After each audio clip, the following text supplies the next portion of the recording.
Oke, kali ini kita udah ada narasumbernya. Di sini udah ada Mbak Komar sendiri, pemilik dari bisnis es campur itu sendiri.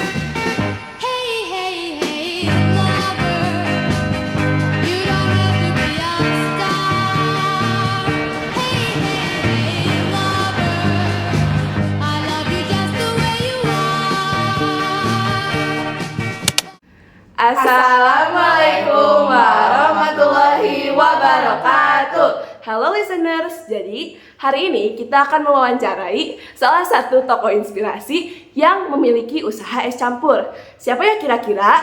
Ayo cari tahu.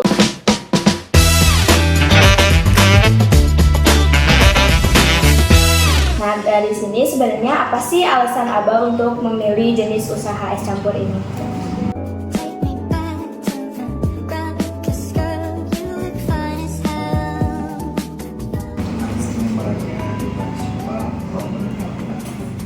Berarti karena simple juga, terus juga kan es campur itu salah satu produk yang mudah dibuat ya, terus penjualannya juga nggak terlalu sulit ya. Terus juga nih Bah, kenapa sih bisnis es campur yang Abah milikin itu dinamain es campur Abah Komar? Baru memasak Komarudin, terus ya namanya lebih legend lah. Lebih mempunyai ciri khas gitu ya. Kita juga penasaran banget, kira-kira usaha Abah ini tuh dimulai sejak kapan sih? Berarti udah lama ya, sekitar kalau dihitung-hitung tuh bisa 8 tahun, 8 tahun, itu udah lama. Terus juga, kenapa nih tepatnya, kenapa Abah lebih memilih untuk membuka bisnis ini di daerah Cijantung? Yang itu tempatnya strategis. Terus juga banyak orang ya yang lalu lalang di situ, jadi nggak terlalu sulit buat cari konsumen juga. Terus jam operasionalnya? Jam operasional jam 10 siang sampai jam 8 malam. Oke, untuk harinya nih Bah, es campur Bah Komar ini biasanya buka di hari apa aja sih? Apa ada hari-hari tertentu atau setiap hari bukanya? Setiap hari buka, soalnya kan kalau yang kerja libur sama Abah ya kan, jadi si tempat mau buka terus. Kecuali kalau kayak libur-libur yang besar gitu, ya, kayak lebaran gitu bisa ya. Kan orang-orang yang beli es campur ini lumayan banyak ya Bah, dari daerah Bah Komar berjualan atau ada dari daerah lain? Ada dari daerah luar sini juga. Jadi cukup macam-macam, nggak di situ terus ya orang-orang. Penasaran juga nih kalau misalnya produk-produk yang Abah tawarin ke konsumen, apakah ada produk lain selain es campur? Ada es goyobot sama es durian. Jadi dari menu ini cukup variatif ya, nggak es campur doang.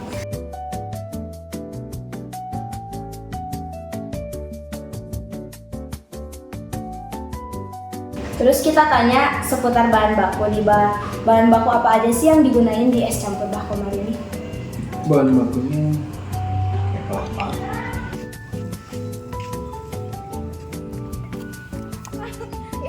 Biasanya berapa kilo sekali? Per kilo emang per biji. Oh, per biji. Biasanya berapa? 20 biji.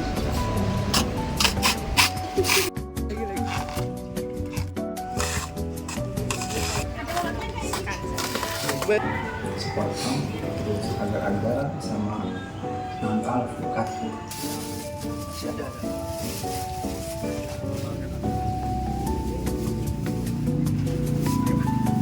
Kalau misalnya untuk topping yang menurut Abah ini menjadi ciri khas es campur Bah Komar, menurut Abah apa? Kalau ciri khasnya kayak di sini kan ciri khasnya kayak pakai nangka sama durian. Berarti itu yang menjadi ciri khas ya, ada tambahan toppingnya.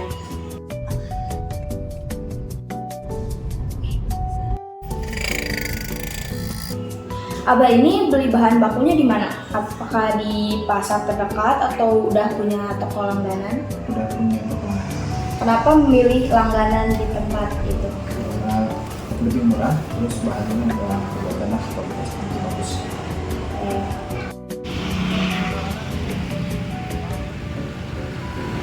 Kalau es campurnya sendiri, proses pengemasannya itu gimana? Kayak plastik, di pembungkusan plastik. Berarti cukup sederhana untuk pengemasannya.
Terus untuk orang-orang yang terlibat dalam pembuatan es campur.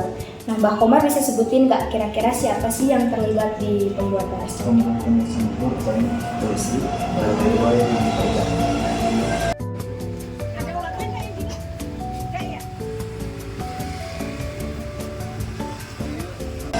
Terus juga kita pengen tahu, boleh dong kasih tahu berapa omset kotor penjualan dalam sebulannya? Kalau kotornya paling sekitar 10 juta. 10 juta, berarti cukup gede juga ya.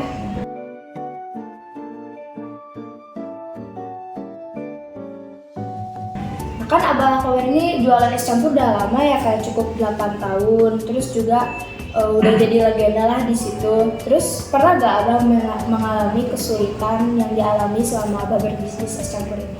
Kesulitan sih kalau di posisi kayak ini kan alpukat kan itu buah-buahan, maksud kalau lagi musim itu susahnya. Kalau sulitnya paling kayak di musim hujan. Jadi dari kendala buah-buahannya ya, soalnya musim-musiman. Terus kalau misalnya solusi Abah buat menghadapin masalah itu gimana kira-kira? Kalau yang buat menghadapinya paling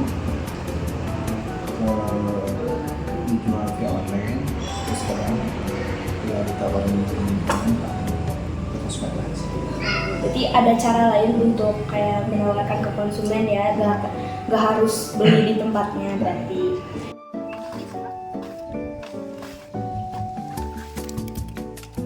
Kalau misalnya Abah berbisnis itu belajar dari mana kira-kira? Atau tidak? Atau tidak? Berarti sendiri, gak ada dari orang lain gitu. Biasanya kan kalau misalnya berjualan tuh kayak dari orang tua atau dari mana juga. Terus kalau misalnya menurut Abah, manfaat berwirausaha itu apa? Yang apa ya, yang Abah dapetin gitu selama berjualan itu kira-kira menurut Abah wirausaha itu artinya apa gitu? Biar mandiri aja. Biar mandiri gitu. Juga dapat apa ya, membuat pencapaian sendiri kan sih. Untuk apa namanya itu pencapaian, terus juga penghasilan sendiri juga masuk. Terus apa harapan Abah untuk generasi muda yang sedang belajar berwirausaha? Buat kita harus sabar. Kalau jual itu kan kadang posisi ada di bawah, kadang di atas, dan paling posisi di bawahnya. Berarti intinya jangan cepat menyerah. Nah, Terus juga harus terus dicoba ya kalau misalnya. Nah, kira-kira begitulah wawancara yang kita lakukan hari ini, dan juga kisah narasumber ini benar-benar membuat inspirasi bagi anak-anak muda yang mau berwirausaha. Tuh, 2, 3. Dadah.